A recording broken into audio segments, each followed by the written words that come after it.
Why we eat the Korech sandwich. Of course, as everything else in the Torah, there are multiple layers of meaning in the Korech sandwich. The most basic, simple reason is that the great sage Hillel from the Talmud was of the opinion that when the Torah says to eat the Pesach with the matzah and the maror, that's the Pesach lamb together with the matzah and the bitter herbs, that they should be eaten actually together as a sandwich. Although we don't have the Pesach sacrifice any longer, we still have the matzah and the maror, so to fulfill Hillel's view, we eat them together. On the night of Pesach, which is a very spiritually and historically significant night, we try to fulfill every opinion to be able to do every mitzvah in the best way. So there are several other layers of meaning that the Pesach lamb represents the one God. It was a lamb in the first year, and it was roasted whole, and it was eaten in one group.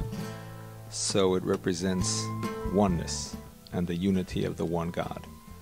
The matzah represents divine kindness in the world, and the maror, the bitter herbs, represents divine judgment, severity, and sometimes punishment. Eating the Pesach together with the matzah and the maror represents our awareness that both the good and what appears to be bad is all from the one God. Sometimes God deals with us in an overtly kind way, and sometimes that kindness is hidden in the form of suffering.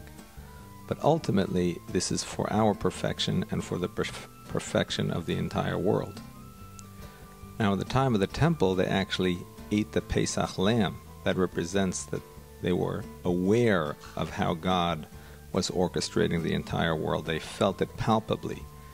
We no longer have the Pesach lamb, we just have the matzah and the maror, which means even though we are not aware of God in the same way, we do not feel His presence in the same way that we did then, but we still believe fully that the good and the bad is an expression of God's kindness, and that's why we eat the Korech sandwich.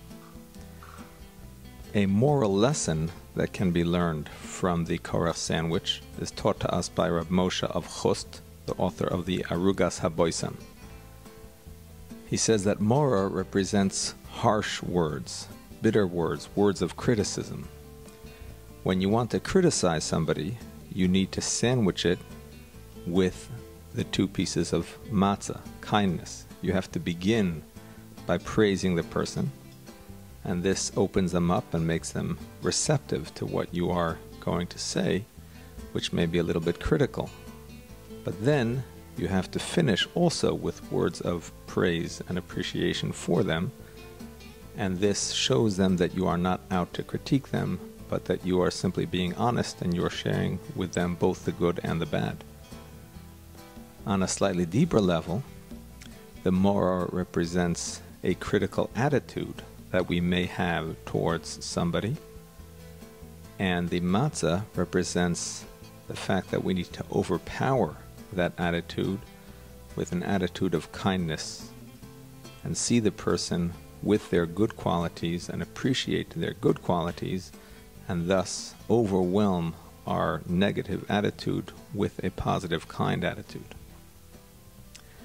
On a more Kabbalistic note, Reb Tzvi Elimelech of Dinov, the Bnei Yisachar, explains that the matzah represents Yichuda Iloah, which means an overwhelming awareness of God's unity in this world, a sense that there is nothing in the world and the entire universe besides God. And the maror represents Yichuda Ta'ah, which means an awareness of God within the minutiae and the details of this world, coming to the awareness of God by studying the immenseness and the vastness and the details of this universe. And the sandwiching of these two represents that even when we have an overwhelming and an immense appreciation for the oneness of God, we must bring this into the minutiae of our daily lives as well as even when we come to God from the minutiae and from the details of our daily lives, at the same time, we should feel inspired in an overwhelming way towards serving God in the best way we can. I wish you all a very happy and kosher Pesach wherever you may be.